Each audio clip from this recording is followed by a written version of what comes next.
लोकसभा चुनाव की सरगर्मी तेज हो गई है। झारखंड में प्रत्याशियों के नाम जो इंडिया गठबंधन से है उनकी चर्चाएं तेज हो गई है। आज हमारे साथ बगोदर के विधायक विनोद सिंह मौजूद हैं। हम बातचीत करेंगे कि आखिर क्या चल रहा है कोडरमा लोकसभा क्षेत्र में। प्रत्याशी बताए जाते हैं और पब्लिक डिमांड भी है। समाचार प्लस में आपका हार्दिक स्वागत है। आखिर क्या चल रहा है लोकसभा? जाहिर सी बात है, इस बार पूरे देश भर में कोई झारखंड से अलग नहीं है, झारखंड हो, बिहार हो, हर जगह कि पिछले 10 सालों तक भारतीय जनता पार्टी लगातार शासन में रही। चाहे महंगाई के सवाल पे आई हो, बेरोजगारी के सवाल पर हो, लेकिन पूरे 10 सालों में शासन सत्ता में आकर के देश की जो लंबी विरासत है उसको इन्होंने नष्ट किया है।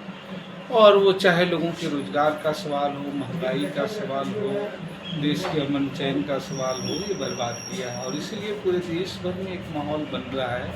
और अभी आपने देखा कि किस तरीके से भाजपा ने शासन में सत्ता में आकर के संवैधानिक अधिकारों का दुरुपयोग किया। जो उनके साथ नहीं है उनके खिलाफ ईडी, बाकी सारी चीज़ें, उनके लिए भ्रष्टाचार का मतलब ही है कि जो उनके साथ हैं वो भ्रष्टाचार युक्त हैं और जो उनके साथ नहीं है वो भ्रष्टाचार युक्त हैं। लेकिन अभी पिछले दिनों इलेक्ट्रल बॉन्ड की जो रिपोर्टें आई है और जो एक एक करके सारी आ रही, वो बता रहा है कि किस तरीके से ईडी और बाकी सारी चीज़ें की जो है कार्रवाइयाँ भी उनके लिए वसूली का माध्यम बनी।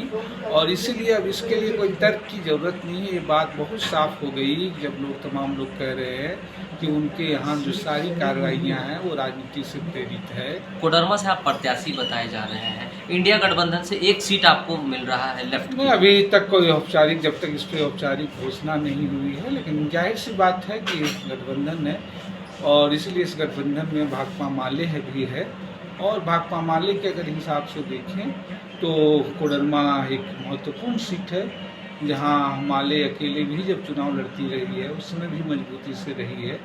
और इसीलिए सचमुच में कोडरमा में अगर भारतीय जनता पार्टी को वहाँ परास्त करना है तो इंडिया गठबंधन के तहत भाकपा माले ही वहाँ से विकल्प हो सकते हैं। एक महत्वपूर्ण सवाल है कि केंद्र सरकार एक आंकड़ा दे रही है, भाजपा आंकड़ा दे रही है कि 400 पार और झारखंड में 14 सीटें। क्या स्थिति बनेगी? आप देख रहे हैं कि जिस तरीके से चुनाव की घोषणाएं हुई है और जिस तरीके से लगातार विभिन्न राज्यों में उनके खिलाफ जो तमाम दल हैं वो एक हो रहे हैं, वो उनका डर बोल रहा है। वो उनकी 400 पार की कोई हकीकत नहीं है। अगर वो रहती तो आप देख रहे हैं कि इन जगहों पे, तमिलनाडु, बाकी जगहों पे एक एक चुनाव में अब झारखंड जैसे जगहों में 4-4 चरण में चुनाव करना, बाकी सारी चीज़ें करना, कई राज्यों में 7-7 चरण में चुनाव, ये बता रहा है, ये उनका अंदर का डर बता रहा है। तो झारखंड में 14 लोकसभा सीटें, क्या स्थिति बनेगी? निश्चित रूप से झारखंड में पिछले 2 जो चुनाव रहे हैं 2014 के 2019 के लोकसभा के चुनाव में, उससे ज़्यादा बेहतर रिजल्ट होगा इंडिया गठबंधन के लिए। भारतीय जनता पार्टी जो है झारखंड में पीछे जा रही है। मतलब आप, अगर पार्टी आपको दे रही है इंडिया गठबंधन टिकट, तो आप कोडरमा लोकसभा चुनाव लड़ेंगे? भाकपा माले कोडरमा लोकसभा चुनाव लड़ेगी और तमाम अभी टेस्ट बैठकें चल रही हैं, सारी चीज़ें हो रही है, उसके माले चुनाव। हमारे साथ मौजूद थे बगोदर विधायक जो कह रहे हैं कि लगातार जो प्रयासें चल रही हैं इंडिया गठबंधन की, वह भाजपा से बेहतर स्थिति होगी वर्ष 2024 में और लोकसभा चुनाव में अधिक सीटें भी अर्जित करेंगे और कोडरमा लोकसभा से भाकपा माले चुनाव लड़ेंगी और भाजपा को मात भी देगी। सहयोगी कैमरा पर्सन के साथ समाचार प्लस से सुबोध गुप्ता, ब्यूरो रिपोर्ट, हजारीबाग।